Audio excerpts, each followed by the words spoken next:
Thalassemia.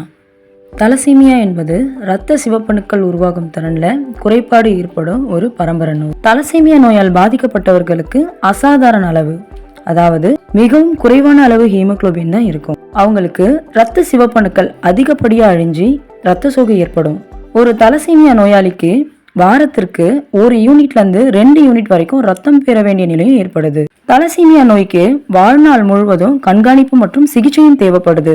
அதனாலதான் நம்ம கனவு மெய்ப்பட அறக்கட்டளை சார்பாக தலசீமியா நோயாளிகளுக்கு சிகிச்சை அளிக்கும் VHS ஹாஸ்பிட்டலோட சேர்ந்து ரத்த தான முகாம் நடத்த உள்ளோம்.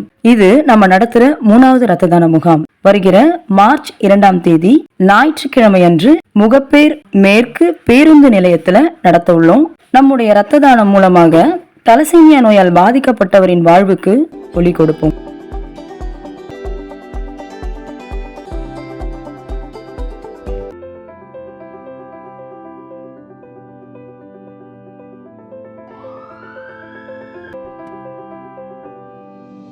உதிரம் கொடுப்போம், உயிரை காப்போம்.